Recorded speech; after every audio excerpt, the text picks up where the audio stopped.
Back to the unfolding situation now in the Middle East, where there have been reports, as we have been reporting this afternoon, Israel has carried out a strike in Iran. It now seems that it was 2 drones, and it's been reported in the last few moments that the US was warned this was coming. Now, it follows Iran's attack, of course, on Israel last weekend, where we witnessed it firing hundreds of missiles and drones toward Israel, many that did get through and did damage. Let's break this down with Ran Porat, who is an affiliate research associate at the Australian Centre for Jewish Civilization at Monash University. He joins us on the line. Ran, how on edge should the world be over what's happened today? Not at all.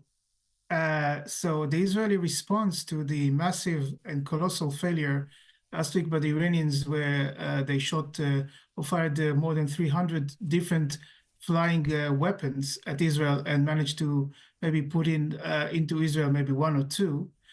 So the Israeli response was very mild, very designed to allow what we call the plausible deniability zone for the Iranians. It sends a strong message without dragging the Iranians to the sort of spiral of self-inflicted insults and self-inflicted extremism that ended up committing themselves to an attack. So it was 3 or 4 unknown number of drones, quadcopters as we call them, flying over a military base in Isfahan, where, by the way, there are some nuclear facilities, quite sensitive ones, sending a clear message that if Israel wants to, they can definitely hit a more strategic target. But in this case, it's just an early warning that to draw a line in the sand. This will not go unanswered. And just between you and me, I think it's not the end of the Israeli response. There will be other responses which we'll not learn about, will not be public, but the Ayatollahs will understand very clearly that they come from Israel. Ran, do you think the Iranians would have been surprised that the Israeli military were able to get so far into Iran undetected and carry this out? No, because Israel has done it more than once in the past, in some cases in a sci-fi manner. The elimination of top nuclear scientist Mohsen Fakhrizadeh a few years ago with some sort of satellite-controlled weapon on the ground. The attacks on, for instance, a nuclear facility in a place called Karaj, where parts of centrifuges were made in 2021, were all conducted from Iranian soil. And that's exactly what happened here. Imagine, for example, let's say North Korea, Kim Jong-un wakes up in the morning, looks out and sees 4 US drones at his face. This is what happened here.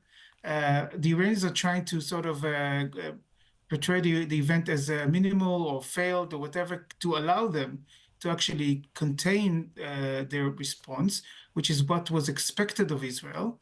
But at the same time, it's a very strong message and very clear one. I mentioned that it's now being reported by several news outlets in the US that the Americans were forewarned, but if these reports are right, continue to urge Israel not to do this. What's your reaction to that?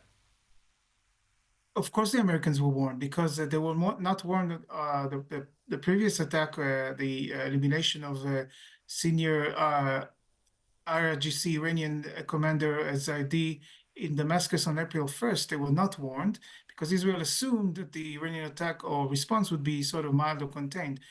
But this time they learned their lessons, the Israelis, and they warned the Americans, which is what the Americans expected.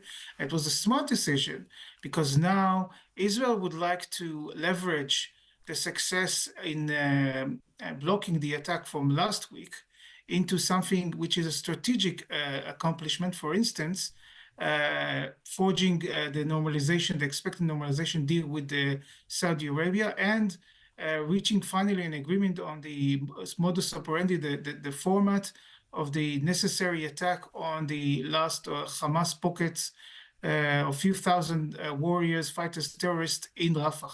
So that is the trade-off.